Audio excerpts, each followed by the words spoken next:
हाँ जी। तो chapter number 6 पहले काफी इंपॉर्टेंट होता था। अब इस जो भी काट छाट हुई है चैप्टर के अंदर, अभी कितने मार्क्स का होगा कहना थोड़ा मुश्किल है, बट फिर भी मेरे अकॉर्डिंग ये टॉपिक 7 से 8 नंबर का बनता है, जिसके अंदर से सीधा सीधा एक क्वेश्चन 6 नंबर का मैक्सिमा और मिनिमा का एग्जाम में आपको दिखेगा। 100% है, आएगा ही आएगा। अब किस तरह का क्वेश्चन आता है उसकी हमें तैयारी करनी पड़ेगी। जनरली वैसे वर्ड प्रॉब्लम यहाँ से पूछी जाती है, और एक होता है इसके अंदर लोकल मैक्सिमा लोकल मिनिमा, और एक एब्सोल्यूट मैक्सिमा एब्सोल्यूट मिनिमा। ये दोनों टॉपिक बहुत ही रेयर है। ज्यादा चांसेस वर्ड प्रॉब्लम के हमेशा, हर जगह पर हर पेपर में वर्ड प्रॉब्लम आया है। सिर्फ एक बार ऐसा हुआ है कि यहां से क्वेश्चन डाला गया 6 नंबर का, वरना जनरली वर्ड प्रॉब्लम के ही क्वेश्चन आने हैं। ठीक है। उसके बाद ज्यादा बड़ी प्रायोरिटी पर इंक्रीजिंग और डिक्रीजिंग होता है, क्योंकि इसके छोटे क्वेश्चन बनते हैं 1 मार्क 2 मार्क वाले, तो ज्यादा इसे इंपॉर्टेंस देना। और इसके बाद टेंजेंट एंड नॉर्मल जो बचा हुआ है, इसको 4 नंबर में आने के चांसेस थोड़े कम है। 4 नंबर में और भी बहुत सारी चीजें हैं जहां से क्वेश्चन आ सकता है। तो मार्किंग क्या रहेगी इस बार के लिए, एक बार सीबीएसई का सैंपल पेपर रिलीज हो जाए उसके बाद हमें पता लग जाएगा। अभी के लिए ये पक्का करना है, इंक्रीजिंग और डिक्रीजिंग 1 मार्क 2 मार्क के लिए लेकर के चलो। वैसे तो टेंजेंट नॉर्मल 4 नंबर का है, बट कोई छोटा क्वेश्चन भी आ सकता है, डिपेंडिंग कॉन्सेप्ट कैसा होगा। चलो देखो, आज हम शुरुआत करें हैं टेंजेंट एंड नॉर्मल से।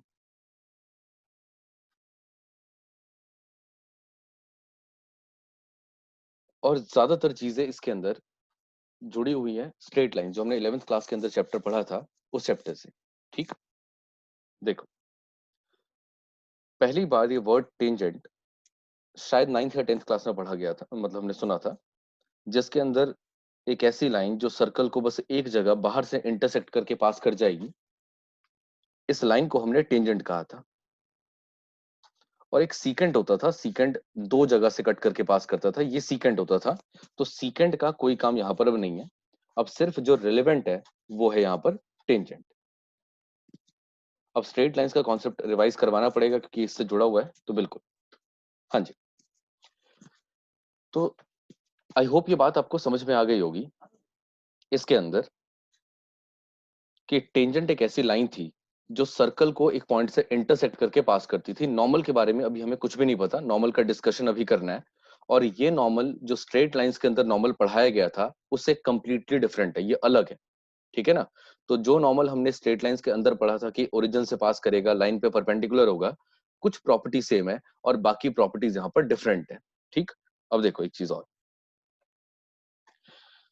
अब जो कॉन्सेप्ट है वो खाली सर्कल तक रिस्ट्रिक्टेड नहीं है। सर्कल के अलावा, सर्कल भी आ सकता है, बट सर्कल के अलावा हमने और भी कर्व्स के बारे में पढ़ा, जैसे कि इलिप्स हो गया, पैराबोला हो गया, हाइपरबोला हो गया, या अलग अलग तरह की और भी कर्व्स है। सिर्फ यही नहीं है, अलग अलग तरह की और भी कर्व्स है, जैसे कि पॉलिनोमियल कर्व में y = x³ कुछ ऐसा बनता था, y = x⁴ कुछ ऐसा बनेगा। तो जितनी भी तरह, पैराबोला की तरह ही है, जितनी भी तरह की कर्व्स है, उन सभी सभी की सभी कर्व पर टेंजेंट पॉसिबल होगा। टेंजेंट क्या है? कर्व को जब भी कोई लाइन एक जगह से इंटरसेक्ट करके पास कर जाएगी, उस लाइन को हम टेंजेंट बोल देंगे। तो हर कर्व के ऊपर टेंजेंट एग्जिस्ट करेगा। और कर्व के ऊपर मल्टीपल पॉइंट्स है, अगर सपोज ये कर्व है तो कर्व के ऊपर मल्टीपल पॉइंट्स है जहां से टेंजेंट पास कर सकता है। बहुत सारे पॉइंट है जहां से टेंजेंट जा सकता था। ठीक है ना। तो खाली कर्व पर एक ही जगह से टेंजेंट जाएगा ये कोई कंपल्शन नहीं है। ये बात हमने सर्कल में भी देखी थी, जितने पॉइंट होंगे सर्कल के ऊपर, आप उतने टेंजेंट यहाँ से उतने टेंजेंट आप यहाँ से बना सकते हो। क्लियर है। चलो, अब जरा बढ़ते हैं कि स्ट्रेट लाइंस के कौन कौन से कॉन्सेप्ट यहाँ पर काम करने वाले हैं उनकी तरफ। जहां तक हमने देखा टेंजेंट्स के बारे में, नॉर्मल्स का कॉन्सेप्ट अभी हमने कवर नहीं किया। जहां तक हमने देखा टेंजेंट्स के बारे में, टेंजेंट है तो लाइन ही, और लाइन की जो प्रॉपर्टीज हमने स्ट्रेट लाइंस के अंदर पढ़ी थी क्लास 11th में, सारी की सारी प्रॉपर्टीज बिल्कुल एग्जैक्ट एज इट इज यहाँ पर लगने वाली हैं। ठीक। अब देखते हैं कौन कौन सी प्रॉपर्टी यहाँ पर काम करेगी। पहली प्रॉपर्टी, लाइन से जुड़ा हुआ बहुत ही इंपॉर्टेंट कॉन्सेप्ट था स्लोप को लेकर के। ये एक लाइन स्लोप बेसिकली डायरेक्शन बताता है कि लाइन अगर एक्सिस पे प्लॉट की जाए तो किस तरीके से वो मूव करेगी, मतलब ऊपर से नीचे की तरफ आएगी, नीचे से ऊपर की तरफ आएगी, एक्स पे कितना पार्ट कवर होगा, वाई पर कितना पार्ट कवर होगा। तो स्लोप हमेशा डायरेक्शन के बराबर होता है। और इस डायरेक्शन को निकालने के कुछ तरीके हमने देखे थे, जैसे कि पहला तरीका, अगर हमें इस लाइन का पॉजिटिव एंगल गिवन हो, सॉरी पॉजिटिव एंगल नहीं, इस लाइन का वो एंगल गिवन हो जो पॉजिटिव एक्स के साथ बनता होगा। दोबारा बोल देता हूं, जब एक लाइन एक्स एक्सिस को कट करे, कट करना बहुत जरूरी है, अगर कट ना करे एक्स एक्सिस को तो स्लोप जीरो बनेगा, एग्जिस्ट तो करेगा बट स्लोप होगा जीरो। ठीक, तो क्या बोला, जब एक लाइन कट करेगी एक्स एक्सिस के पॉजिटिव पार्ट को और उस पार्ट पर एंगल बनेगा, मान लेता हूं थीटा, इस थीटा को tan के साथ जोड़ देना और ऐसा करने पर आपके पास स्लोप की वैल्यू आ जाएगी। इसकी अपनी अलग ही कहानी है, फिलहाल उसके अंदर नहीं पढ़ते। जो काम काम की मतलब जो मेन मेन चीजें काम की है बस उसी के बारे में डिस्कशन करेंगे। तो थीटा सिर्फ हमें वो चाहिए जो पॉजिटिव एक्स के साथ बनेगा। फिगर ऐसी भी हो सकती है, ये लाइन एक्सिस को रिप्रेजेंट कर रही है और ये वाला पार्ट लाइन को रिप्रेजेंट कर रहा है। तो इस बार भी दो एंगल बनेंगे, एक जा रहा है नेगेटिव साइड ऑफ एक्स के साथ, आप देख सकते हो, और ये वाला एंगल जा रहा है पॉजिटिव साइड ऑफ एक्स के साथ। और हमें कंसिडर करना है सिर्फ वो एंगल जो पॉजिटिव एक्स के साथ बनेगा। यानी अगर यहाँ थीटा और फाई होता तो थीटा इररिलेवेंट है, हमें फाई से काम चलाना है जो पॉजिटिव एक्स के साथ बनेगा, और यहाँ पर एम आ जाएगा tan फाई के बराबर, इक्वल टू स्लोप। कोई दिक्कत तो नहीं यहाँ तक? चल नो सर। आगे बढ़ते हैं अब इसके बाद। हाँ जी, सारी बातें हमें समझ आई कि एक्स एक्सिस पे ही कट करना बहुत जरूरी है, अगर कट नहीं करेगा तो फिर स्लोप भी जीरो होगा। और कट करने के बाद सिर्फ हमें एक ही एंगल चाहिए जो पॉजिटिव साइड पर बनता होगा। इसी बात से बहुत सारी प्रॉपर्टीज बन जाती है।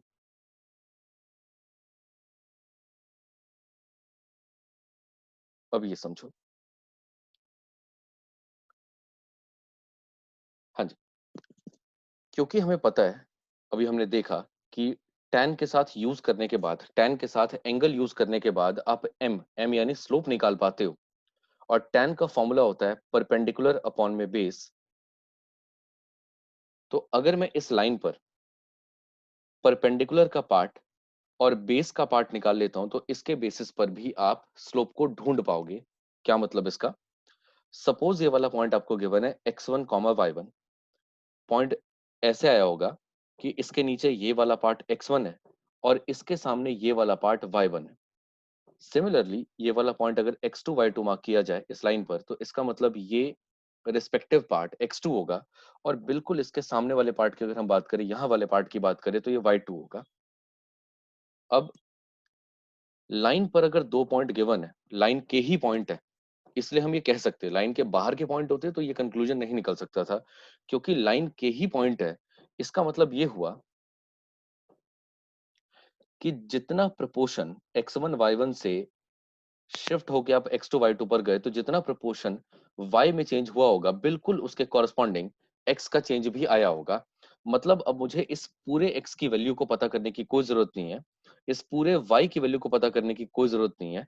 इनके रिस्पेक्ट में जितना चेंज x और y का हुआ उसके बेसिस पर भी वैल्यू निकाली जा सकती है। तो पहले परपेंडिकुलर है, यानी ये पार्ट है, हम इसे लिख रहे हैं परपेंडिकुलर, जो पता है हमें रेड वाला पार्ट वो है y2 माइनस y1, और जो बेस वाला पार्ट हमें पता है वो है x2 माइनस x1।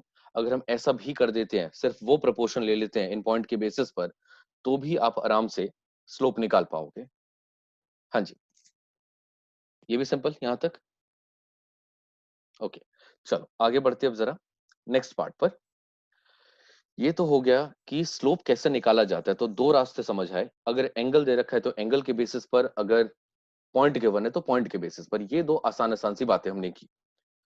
अब बारी आती है प्रॉपर्टीज ऑफ स्लोप की, और ये प्रॉपर्टीज बिल्कुल एग्जैक्टली टेंजेंट वाले कॉन्सेप्ट में लगने वाली है। जैसे कि कोई लाइन अगर गिवन हो पैरेलल टू एक्स एक्सिस, अगर कोई लाइन गिवन हो पैरेलल टू एक्स एक्सिस,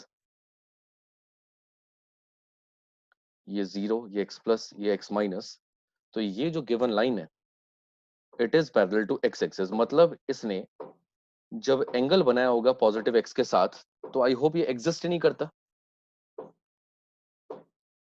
हाँ जी, एक चीज और बता दूं, बिल्कुल ये हम अभी कॉन्सेप्ट के अंदर कवर भी करेंगे। इसी को डिफरेंशिएशन भी कहा जाता है, क्योंकि ऊपर आ रहा है, यहां लिख देता हूं, ऊपर आ रहा है चेंज इन वाई और नीचे due to change in x. तो इसका मतलब है कि ये वाला पार्ट डिफरेंशिएशन के बिल्कुल बराबर होगा। डेरिवेटिव और डिफरेंशिएशन एक ही बात होती है। हाँ जी, अब हम बात करें गिवन लाइन की, तो हमने कहा था कट करना जरूरी है, उसने कट नहीं किया। जब कट नहीं किया तो जो एंगल बना होगा वो बना होगा 0 डिग्री या 0 रेडियन। सॉल्व करने पर tan 0 आता है 0, मतलब ऐसी लाइन जो कभी कट ही नहीं करेगी एक्स एक्सिस को, उसका स्लोप आ जाएगा इक्वल टू 0। आगे बढ़ते हैं, ये मैंने लिख देता हूं यहां पर, जब लाइन पैरेलल गिवन हो टू एक्स एक्सिस, सिंपल सी बात है, पैरेलल का मतलब कट नहीं कर रही, और कट नहीं कर रही तो स्लोप हो जाएगा इक्वल टू 0। अगर कोई लाइन पैरेलल टू वाई बन जाए, तो हमने पढ़ा था कि स्लोप तब निकाला जाता है जब, हाँ जी, स्लोप तब निकाला जाता है जब दोनों एक्सिस को कट करे और पॉजिटिव एक्स के साथ एंगल बनाए। ठीक है ना? तो इसने कट तो कर दिया, और कट किया क्योंकि यहाँ 90 डिग्री का एंगल बनता है एक्स और वाई एक्सिस के साथ, और ये पैरेलल है, तो यहाँ पर भी बनने वाला है 90 डिग्री का एंगल। और हम स्लोप की बात करें, when line is parallel to y axis में, तो जो m की वैल्यू है वो आ जाएगी 10। इस बार कट किया और एंगल गिवन है पॉजिटिव एक्स के साथ 90 का, तो सॉल्व करने पर रिजल्ट आ जाएगा 1/0, यानी नॉट डिफाइंड। नॉट डिफाइंड इसलिए आ रहा है क्योंकि डायरेक्शन आप यहां से डिटरमिन नहीं कर सकते। ठीक है ना? हम यहां से डायरेक्शन नहीं बता सकते कि लाइन किस हिसाब से बनने वाली है, क्योंकि वाई एक्सिस को एक कट ही नहीं कर रहा। ठीक, तो हम इसलिए कहते हैं इसको नॉट डिफाइंड। किसी भी लाइन की डायरेक्शन डिपेंड करती है दो चीजों पर, एक एक्स पर, दूसरा वाई पर। यहाँ पर आप उसी फॉर्मूले से कोशिश करोगे y2 - y1 और x2 - x1 निकालने की, तो यहां से भी आपको सेम रिजल्ट मिलेगा। क्या मतलब? ये देखो, अगर मैं इसको x1 मार्क करता हूं, तो चाहे आप ये वाला पॉइंट लो, चाहे आप ये वाला पॉइंट लो, हमेशा इनके कोऑर्डिनेट x1 से ही स्टार्ट होंगे। इसको मैं लिख देता हूं y1, और ऊपर वाले को लिख देता हूं मैं y2। तो आप देख सकते हो कि डिनोमिनेटर में सेम होने की वजह से आ जाएगा x1 - x1, और रिजल्ट जो होगा वो आ जाएगा इक्वल टू नीचे 0, यानी नॉट डिफाइंड। ठीक, तो इस तरीके से भी आप याद रख सकते हो कि जब भी लाइन पैरेलल टू x होगी तो 0, और जब भी लाइन पैरेलल टू y होगी तो स्लोप होगा नॉट डिफाइंड। ये होगी दो प्रॉपर्टीज हमारी। थर्ड प्रॉपर्टी, हाँ जी, थर्ड प्रॉपर्टी में क्या है इंपॉर्टेंट? सिंपल है बिल्कुल। थर्ड प्रॉपर्टी के अंदर कि अगर दो लाइंस आपस में पैरेलल आ जाए तो हमें क्या करना होगा? अगर स्लोप पॉजिटिव एक्स के साथ निकलता था और ये थीटा है, तो ये वाला एंगल भी कॉरस्पॉन्डिंग एंगल से बिल्कुल बराबर आ जाएगा, थीटा और थीटा हो जाएगा। ठीक, और इसके बाद अगर ये लाइन 1 है, चलो ये लाइन 1 है और ये लाइन 2 कर लेते हैं। अगर पहले वाली लाइन 1 है, तो उसका स्लोप आपने निकाला होगा tan थीटा से, लाइन 1 का, और लाइन 2 का स्लोप भी आपने बिल्कुल सेम, क्योंकि एंगल दोनों के सेम है, tan थीटा से निकाला होगा। तो कहा जा सकता है slope of first line and slope of second line will be equal. तो ये प्रॉपर्टी यहां से निकल के आती है कि जब भी दो लाइंस पैरेलल होंगी, याद रखो, जब दो लाइंस, कोई लाइन एक्सिस के पैरेलल नहीं है, दो लाइंस आपस में पैरेलल है, तो क्या होगा? When two lines are parallel, आपका जो स्लोप होगा वो बराबर होगा। ये हो गई थर्ड प्रॉपर्टी। फोर्थ पर आते हैं। अगर दो लाइंस हमें गिवन हो कि आपस में ही कट कर रही हैं और एक दूसरे पर परपेंडिकुलर है, अगर कुछ ऐसा गिवन हो, यहाँ 90, यानी दोनों लाइंस एक दूसरे को कट कर चुकी हैं, when two lines are perpendicular to each other. तो अगर दो लाइंस एक दूसरे को कट कर चुकी और ये लाइन 1 है और ये लाइन 2 है, ठीक, तो प्रॉपर्टी से m1 dot m2 equal to -1 होगा। क्या मतलब इसका? लाइन 1 का जो स्लोप आने वाला है और लाइन 2 का जो स्लोप आने वाला है, अभी आया नहीं है, आएगा, उसे m1 कहेंगे और यहां से किसी तरीके से m2 निकाला जाएगा। जो प्रॉपर्टी दोनों में आती है वो ये कि m1 को m2 से मल्टीप्लाई करने पर रिजल्ट इक्वल टू -1 होगा। ठीक, ये प्रॉपर्टी याद करनी है, डेरिवेशन तुमने 11th में देख ही लिया था। अभी सिर्फ ये प्रॉपर्टी याद करनी है, m1 dot m2 equal to -1 रहेगा। ये हो गई फोर्थ प्रॉपर्टी। इसके बाद बारी आती है फिफ्थ प्रॉपर्टी की, कि अगर दो लाइंस एक दूसरे को 90 की जगह किसी और एंगल पे कट करे और वो एंगल हमें गिवन हो थीटा, तो हम किस तरीके से tan थीटा ढूंढ पाएंगे। मान लो ये लाइन 1 है, मान लो ये लाइन 2 है, और अगर ये लाइन 1 और लाइन 2 है तो इसका स्लोप आ जाएगा इक्वल टू m1 और इसका स्लोप आ जाएगा इक्वल टू m2। ठीक, और हमें ढूंढना है ये वाला एंगल। तो इस एंगल को ढूंढने का एक तरीका होता है tan थीटा इक्वल टू, जैसे आपने पढ़ा होगा tan a माइनस बी का फॉर्मूला, बिल्कुल वही फॉर्मूला बन जाता है। और फिर हमें पता है कि tan a जो है, मतलब अगर ये वाला पार्ट ए हुआ और ये वाला एंगल बी हुआ, तो यहां से tan a equal to m1 होगा और यहां से tan b equal to m2 होगा। तो किसी तरीके से फॉर्मूला बनने वाला है यहाँ पर tan a minus tan b upon में 1 plus tan a tan b का ये फॉर्मूला बनने वाला है यहाँ पर। तो हम वैल्यू पुट कर देंगे तो रिजल्ट आपको कुछ ऐसा दिखेगा, m1 माइनस m2 अपॉन में 1 प्लस m1 डॉट m2। ये फॉर्मूला यहाँ पर दिखेगा आपको। ठीक, अभी डेरिवेशन में नहीं जा सकते क्योंकि मेन जो काम हमें करना है वो बहुत ज्यादा इंपॉर्टेंट है और ये सब चीजें पूछी भी नहीं जाएंगी, सीधा आपने अप्लाई करनी है, तो डेरिवेशन में नहीं जा रहे। मेन हमें क्या करना है वो प्रॉपर्टी समझो। पहला, अगर m equal to tan theta होगा तो इसी के बेसिस पर आ जाएगा m equal to y2 minus y1 upon में x2 माइनस x1, क्योंकि tan theta perpendicular by base है, परपेंडिकुलर y वाला पार्ट है, बेस x वाला पार्ट है, तो इन्हीं का प्रोपोर्शन आपको कंसिडर करना पड़ेगा। ये होगी पहली बात। फिर हमने देखा अगर लाइन पैरेलल टू x हो तो स्लोप होगा इक्वल टू 0, लाइन अगर पैरेलल टू y हो स्लोप होगा 1/0, और इसके बाद लाइन अगर पैरेलल टू आपस में सॉरी पैरेलल हो, लाइन अगर दो लाइंस आपस में पैरेलल हो तो स्लोप आ जाएगा इक्वल, आपस में परपेंडिकुलर हो तो ये इंपॉर्टेंट है, ये काफी बच्चे स्किप कर जाते हैं। कुछ नहीं करना, दो स्लोप निकालो, आपस में मल्टीप्लाई करके आंसर इक्वल टू -1 होना चाहिए। सिंपल, दो स्लोप मल्टीप्लाई करके इक्वल टू -1 होने चाहिए।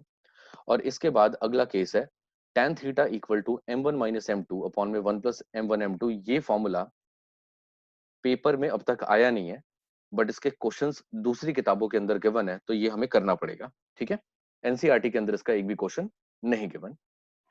और रही इस मॉडुलस की बात, तो जिसको जब सॉल्व करेंगे, जब क्वेश्चंस करेंगे तब बता देंगे कि सॉल्व कैसे होगा। वैसे इसके दो आंसर्स आते हैं, एक पॉजिटिव और एक नेगेटिव।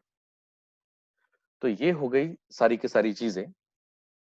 अब इसका कॉन्सेप्ट इस्तेमाल कैसे होता है, यहां पर कैसे लगता है, इसे सीखने की कोशिश करते हैं टेंजेंट नॉर्मल में।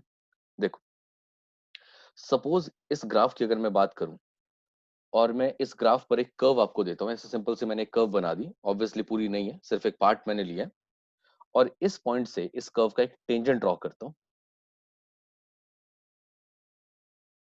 आई होप मैं इतना क्लियर कर पाऊंगा कि इस वाले पॉइंट पर अगर हम पॉइंट ऑफ इंटरसेक्शन की बात करें, और मैं आपको बता दूं कि टेंजेंट नॉर्मल के सभी क्वेश्चन में point of intersection highest relevance का है, सबसे ज्यादा इंपॉर्टेंट है। तो अगर हम बात करें पॉइंट ऑफ इंटरसेक्शन की, तो पॉइंट ऑफ इंटरसेक्शन पहले मैं आपको क्लियर करके चल रहा हूं, ज्यादातर चीजें इसके ऊपर ही डिपेंड करने वाली है, इसके बियॉन्ड कुछ भी नहीं होगा। सारा फोकस आपको उठा करके पॉइंट ऑफ इंटरसेक्शन पर डालना है। तो सवाल ये पहला, कि अगर ग्राफ हम बनाते, अगर हम ग्राफ बनाते जहां यहाँ 0 होता, नीचे 1 होता, फिर 2 होता, 3 होता, इस तरीके से आता, तो ये वाला जो भी पॉइंट होता, मैं इसको यहाँ पर x1 मार्क कर रहा हूँ और सामने यहाँ पर y1 मार्क कर लेता हूँ। यानी ये जो पॉइंट है x1 y1, ये जिसको मैं कह रहा हूँ बहुत इंपॉर्टेंट है, ये कर्व के अंदर भी एग्जिस्ट करता, और लाइन मतलब कि टेंजेंट इसके अंदर भी एग्जिस्ट करता। आई होप बात समझ आ रही हो। सिंपल, कि अगर ग्राफ पर देखा जाए तो ये वाला जो पॉइंट है जिसको मैं पॉइंट ऑफ इंटरसेक्शन कह रहा हूं, वो कर्व के लिए भी x1 y1 रहेगा और टेंजेंट के लिए भी x1 कॉमा y1 रहेगा। ये खासियत खाली पॉइंट ऑफ इंटरसेक्शन पर ही है, यानी अगर ये वाला पॉइंट 1 कॉमा 2 होता, एग्जांपल ले रहा हूं, अगर ये वाला पॉइंट 1 कॉमा 2 होता तो कर्व के अंदर भी इस वाले पॉइंट को 1 कॉमा 2 डाला जाता और टेंजेंट के अंदर भी 1 कॉमा 2 डाला जाता। ये इस खास पॉइंट की रिलेवेंस है। आगे यूज कैसे होगा बता देता हूं अभी, बट ये इंपॉर्टेंट बहुत ज्यादा है। ठीक, अब हमारे पास क्वेश्चन में हमेशा एक कर्व की इंफॉर्मेशन गिवन होगी। कभी ऐसा नहीं होगा कि कर्व की इंफॉर्मेशन क्वेश्चन छुपा ले। हमेशा कर्व की इंफॉर्मेशन गिवन होगी। कॉमन पॉइंट की इंफॉर्मेशन गिवन हो भी सकती है, नहीं भी हो सकती। जब कॉमन पॉइंट की इंफॉर्मेशन गिवन हो, इससे इजीएस्ट क्वेश्चन कोई नहीं हो सकता, सबसे इजीएस्ट क्वेश्चन होगा। और कभी कभी जब कॉमन पॉइंट की इंफॉर्मेशन मिसिंग होगी, तो पहले आपको कहेगा ढूंढ के दो, और ढूंढ लोगे तो उसके बाद वापस से इसी कैटेगरी में पहुंच जाओगे जब आपको एक क्वेश्चन बहुत आसान लगेगा। चलो, अब हम डिस्कशन करते हैं कि हम करेंगे कैसे। देखो, अगर बात करें हम किसी कर्व की, किसी भी कर्व की इक्वेशंस कैसी होती है बता दूं। ये लाइंस की इक्वेशन होती है। जब इसकी पावर 1 है, इसकी पावर भी 1 है, तो ये लाइंस की इक्वेशन होती है। y equal to x, 2x plus 3y equal to 4, ये सब लाइंस की इंफॉर्मेशन है। ठीक है ना। बट जैसे ही किसी भी, मैं ये नहीं कह रहा कि सिर्फ y बढ़ेगा या x बढ़ेगा, किसी भी टर्म की पावर 1 से एक्सीड कर जाएगी, y equal to x square, y equal to x cube, y equal to x to the power 4, या 1 से रिसीड कर जाएगी, x की power half, y equal to 1 upon x, कुछ भी ऐसा होगा, 1 से बस चेंज हो जाएगी, तो वो वैल्यूज कर्व के अंदर कन्वर्ट हो जाते हैं। सिर्फ ये लाइन है, 1 से जैसे ही आपने इसको चेंज किया, वैसे ही चाहे बढ़ा दो चाहे कम कर दो, वो अपने आप ही कर्व के अंदर चेंज हो जाएगी। ठीक है, सब ये कर्व्स हैं। चलो, अब इंपॉर्टेंट बात इतनी, जैसे चलो मैं इसी में समझाने की कोशिश करता हूँ। इंपॉर्टेंट बात बात सिर्फ इतनी कि अगर ये कर्व हमें गिवन है और ये कर्व का कॉमन पॉइंट है, तो मैं कह सकता हूं, ध्यान से समझना, मैं कह सकता हूं कि एट पॉइंट ऑफ इंटरसेक्शन, सिर्फ पॉइंट ऑफ इंटरसेक्शन पर ही ऐसा होगा, और आप इस बात को कहीं पर भी वैलिड प्रूव नहीं कर सकते। सिर्फ जो वैलिडेशन होगा वो सिर्फ और सिर्फ इंटरसेक्शन पॉइंट की बात चल रही है, कि इस वाली जगह पर ही, ये जो ऑलरेडी ब्लू से हाईलाइटेड है, सिर्फ इस वाली जगह पर ही equation of curve equals to equation of tangent, क्योंकि दोनों के ही आंसर एक बराबर आने वाले सिर्फ उस वाले पॉइंट पर, इसलिए मैंने बोला कि इक्वेशन ऑफ कर्व जो है वो इक्वल टू होगी इक्वेशन ऑफ टेंजेंट, सिर्फ पॉइंट ऑफ इंटरसेक्शन पर। इसका मतलब जो कर्व की इक्वेशन हमें गिवन थी क्वेश्चन में, हम लिख सकते हैं वहां पर, देयरफॉर उसी कर्व की इक्वेशन को इक्वेशन ऑफ टेंजेंट के बराबर। क्लियर यहां पर। Suppose y equal to x का square, suppose y equal to x का स्क्वायर। अब क्योंकि मुझे क्वेश्चन मिलेगा कि आप टेंजेंट नॉर्मल का क्वेश्चन कैसे आएगा, आप मुझे टेंजेंट की इक्वेशन निकाल के दो, आप मुझे नॉर्मल की इक्वेशन निकाल करके दो, बस ये आपके फाइनल क्वेश्चंस होंगे जो इस टॉपिक से पूछे जाएंगे। ठीक है ना। फाइनल सबसे लास्ट क्वेश्चन जो पूछा जा सकता है वो यही है, इक्वेशन ऑफ टेंजेंट ढूंढना। बीच वाले क्वेश्चन कैसे हो सकते हैं कि भाई पॉइंट मिसिंग था इंटरसेक्शन वाला, वो पॉइंट ढूंढ करके दो, तो बीच वाले क्वेश्चन ऐसे होंगे। और लास्ट क्वेश्चन क्या पूछा जा सकता है कि इक्वेशन ऑफ टेंजेंट या इक्वेशन ऑफ नॉर्मल निकालो। तो हमें पता है कि लाइन ही तो होती है टेंजेंट, और जब लाइन है तो इक्वेशन निकालने का तरीका ऑलरेडी पढ़ा जा चुका था। कहां पर? इक्वेशन ऑफ लाइन निकालने का तरीका ऑलरेडी पढ़ा जा चुका है हमारे 11th क्लास में, चैप्टर नंबर 10 में। क्या थी वहां पर इक्वेशन? अगर एक पॉइंट गिवन हो यहां पर x1 कॉमा y1, तो लाइन की इक्वेशन थी y माइनस y1 अपॉन में x minus x1 equal to slope. दोबारा एक बार, बहुत सिंपल है।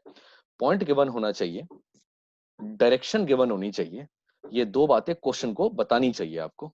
और जब ये दो बातें पता होंगी, तो आप अपनी तरफ से एक पॉइंट लेट कर लोगे। लाइन पर बहुत सारे पॉइंट आते हैं, अपनी तरफ से एक पॉइंट लेट कर लोगे एक्स कॉमा वाई, और जब दो पॉइंट गिवन हो और स्लोप निकालना हो, तो हमारा फॉर्मूला हो जाता है y2 माइनस y1 अपॉन में x2 माइनस x1।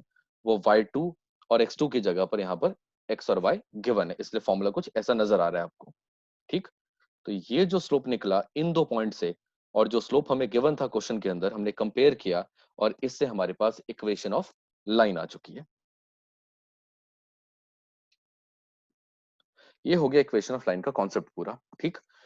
अब क्योंकि मैंने अभी समझाया लास्ट क्वेश्चन आ सकता है इक्वेशन ऑफ टेंजेंट निकालने का यानी इक्वेशन ऑफ लाइन निकालने का, तो हम उसी की तैयारी इस क्वेश्चन के अंदर भी करके चल रहे हैं। समझो बात को।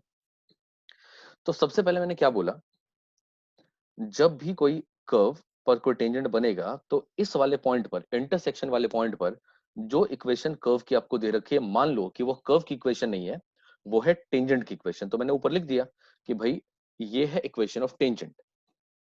ठीक है ना। आपको लगेगा थोड़ा सा कॉन्ट्राडिक्टरी है क्योंकि टेंजेंट लाइन होती है और लाइन में सबसे बड़ी पावर 1 तक जा सकती है, बट यहां हमने लिखा है एक्स स्क्वायर, तो वो सिर्फ इस पॉइंट पर एग्जिस्ट करेगा बस, इंटरसेक्शन वाले पॉइंट पर कर्व हट करके टेंजेंट मान लिया गया। और हमने पढ़ा था कि अगर स्लोप निकालना है लाइन का तो वही slope dy by d x से भी रिप्रेजेंट किया जा सकता है, चेंज इन y अपॉन में चेंज इन x, और वो dy बाई डी एक्स आ जाएगा 2x के बराबर, इसका जो डिफरेंशिएशन होता है वो 2x है, उसके बराबर। ठीक। मान लेते हैं कि पॉइंट ऑफ इंटरसेक्शन गिवन था, मैं x1 y1 हटा करके यहाँ पे 2,2 कर रहा हूं। मान लो पॉइंट ऑफ इंटरसेक्शन गिवन था, तो आप इस स्लोप को उसी पॉइंट पर निकालोगे, तभी कह रहा हूं कि इन क्वेश्चंस के लिए पॉइंट ऑफ इंटरसेक्शन की हाईएस्ट रेलेवेंस है यहां पर। ये आ गया 4, स्लोप निकल गया, मतलब ये काम पूरा हो गया टेंजेंट का, डन। अब देखो, अगर एक पॉइंट 2,2 करके गिवन होगा, कहा था ना कॉमन पॉइंट है 2,2, तो अगर टेंजेंट का एक पॉइंट पहले से पता है 2,2 और इसका स्लोप मैंने अभी भी निकाल लिया 4 के बराबर, तो इक्वेशन निकालना कौन सी बड़ी बात है। Equation of tangent is y minus y one upon x minus x one equal to slope. ये आपका फाइनल रिजल्ट इस तरीके से निकालना होगा। नॉर्मल के बारे में भी कर लेंगे, बट टेंजेंट का सिंपल कॉन्सेप्ट इतना कि अगर हमें पॉइंट ऑफ इंटरसेक्शन पता हो तो उसी पॉइंट के बेसिस पर कर्व को टेंजेंट मानो, उससे स्लोप निकालो, स्लोप में वो पॉइंट पुट करो और उसके बाद फाइनल इक्वेशन ऑफ टेंजेंट निकाल लो।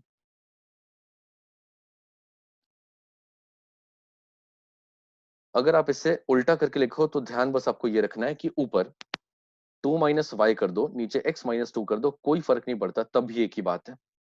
बट ऐसा मत करना कि ऊपर चेंज कर दो और नीचे चेंज ही मत करो, ऐसा मत करना वरना गलत हो जाएगा।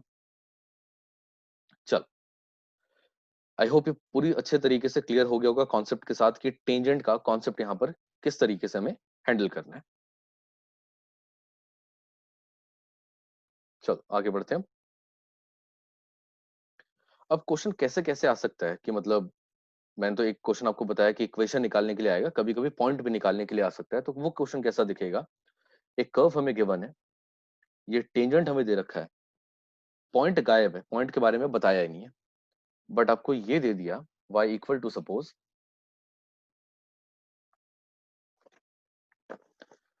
मैं क्वेश्चन बुक से प्रेफर करूंगा यहां से लेना, y equal to x cube, नहीं एक मिनट, हाँ जी, y equal to x minus two का स्क्वायर, और ये जो टेंजेंट है it is given parallel to a chord जो पास करती है 2,0 और 4,4 से। आई होप ये क्वेश्चन बहुत ही आसान होगा, मैं इससे थोड़ा इस तरीके से बना देता हूँ। ये आपका ग्राफ भी हो गया और एक कर्व टेंजेंट भी शो कर रहे हैं हम यहाँ पर। अब हम कोशिश करते हैं कि समझने की चीजों को। सबसे पहले अगर इस पॉइंट के बारे में पता करना है तो हमेशा पहला काम करो कि टेंजेंट का स्लोप निकाल लो। कैसे निकलेगा भी देखते हैं, बट स्लोप ऑफ टेंजेंट निकाल लो। फिर वो जो गिवन कंडीशन है, इस गिवन कंडीशन का भी स्लोप निकाल लो।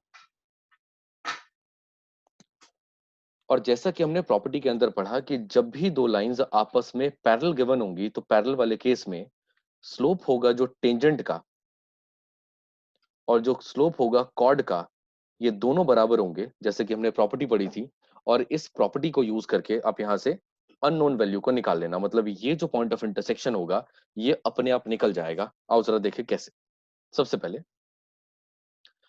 अगर ये हमारा इक्वेशन गिवन है कर्व की, ये कर्व की इक्वेशन है, तो हम लिखेंगे एट पॉइंट ऑफ इंटरसेक्शन, ये लिखना पड़ेगा आपको एग्जाम में, at point of intersection equation of tangent is, curve की थी बट इंटरसेक्शन पॉइंट पर दोनों बराबर हैं और जो गिवन है उससे काम चलाना है हमें, तो हमने मान लिया कि equation of tangent is y equal to x minus two whole square. अब हमें इसका करना है डिफरेंशिएशन। जैसे ही आपने इसका डिफरेंशिएशन शुरू किया आपने निकाल लिया स्लोप ऑफ टेंजेंट, जो कि आ जाएगा twice of x minus two raise to the power two minus one, और अंदर वाले का डिफरेंशिएशन वन माइनस जीरो, यानी final conclusion two x minus two सिर्फ और सिर्फ स्लोप ऑफ टेंजेंट है। अब बात करते हैं स्लोप ऑफ कॉर्ड की। तो कॉर्ड का स्लोप निकालने के लिए दो पॉइंट गिवन है हमें, और हमने पढ़ा था जब भी दो पॉइंट गिवन होंगे आपने y2 minus y one upon में x2 माइनस एक्स वन करना है, और ये आ जाएगा स्लोप ऑफ कॉर्ड यानी कि 2। आपने इस तरफ रख देना है twice of x minus two equal to 2 को, ये पार्ट कैंसिल होगा, x minus two equal to वहां 1 बचा, x इक्वल टू आ गया 3। क्लियर है? मतलब कॉमन पॉइंट का हमने x कोऑर्डिनेट ढूंढ लिया 3, y के लिए टेंशन ही नहीं लेनी होती, क्योंकि आपको इक्वेशन ऑफ कर्व गिवन है x माइनस टू का होल स्क्वायर, ये 3 उठा करके इस कर्व के अंदर डाल दो, क्योंकि वो 3 टेंजेंट के अंदर भी आता है कर्व के अंदर भी आता है, ये 3 उठा करके कर्व में डाल दो, सॉल्व करने पर आंसर विल बी 3,1। तो आप देख सकते हो कि हमने पॉइंट ऑफ इंटरसेक्शन बहुत ही इजीली निकाल लिया। और जब हमारे पास पॉइंट पता है, पॉइंट पता है और हमारे पास पैरेलल होने से इसी का स्लोप पता है, तो इक्वेशन आ जाएगी y minus y one x minus x one equal to slope. ये आपका स्लोप ऑफ टेंजेंट होगा। आई होप यहां तक समझ आ गया। चलो अब जल्दी से एक बार नॉर्मल भी क्लियर कर देता हूं कि नॉर्मल क्या है और नॉर्मल में करना क्या है। नॉर्मल आप समझो कि एक ऐसी लाइन है जो बिना टेंजेंट के एग्जिस्ट नहीं कर सकती, मतलब टेंजेंट होगा तो ही नॉर्मल बन पाएगा, टेंजेंट की बिना एग्जिस्टेंस के नॉर्मल एग्जिस्ट ही नहीं करता, यानी मैं सिर्फ नॉर्मल कभी नहीं बना सकता। ठीक, नॉर्मल एक ऐसी लाइन है जो टेंजेंट पर परपेंडिकुलर होगी और उसी पॉइंट से पास करेगी जहां से आपका टेंजेंट पास करेगा। ये प्रॉपर्टीज है इस लाइन की जिसे नॉर्मल कहा जाता है। यानी नॉर्मल एक ऐसी लाइन है जो टेंजेंट पर परपेंडिकुलर है, परपेंडिकुलर टू टेंजेंट है, और हमेशा पास करेगी passing through point of intersection of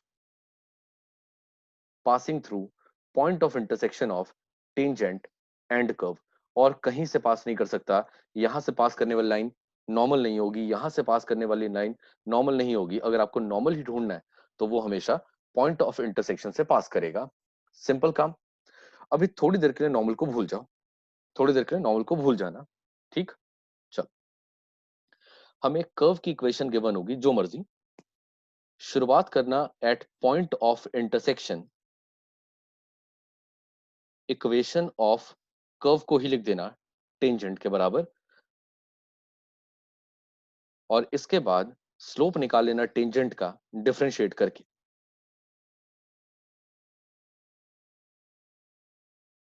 clear यहां पर? और जब डीवा बाई डीएक्स निकल जाए तो इसके अंदर ये जो कॉमन पॉइंट होगा, इस कॉमन पॉइंट को पुट करके अपने स्लोप को कांस्टेंट में चेंज कर लेना। अभी ये वेरिएबल है क्योंकि डिफरेंशिएट हुआ है अभी। जब आप पॉइंट पुट कर दोगे एक्स का वाई का जो भी है, उससे पुट करने के बाद इसे कांस्टेंट में कन्वर्ट कर लेना। क्लियर यहां पर?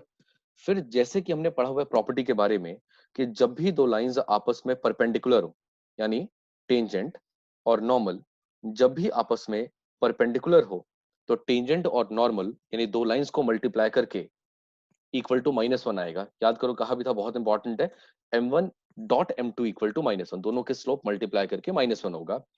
टेंजेंट का स्लोप अभी अभी आपने निकाल लिया, जो भी कांस्टेंट आ रहा है वो यहां लिख देना। और slope of normal I hope आपको समझ आ गया होगा, माइनस वन अपॉन वो कांस्टेंट होगा, या मैं कह सकता हूं माइनस वन अपॉन सीधा स्लोप ऑफ टेंजेंट होगा, या मैं ऐसे भी कह सकता हूं minus one upon d y by d x होगा कांस्टेंट फॉर्म वाला।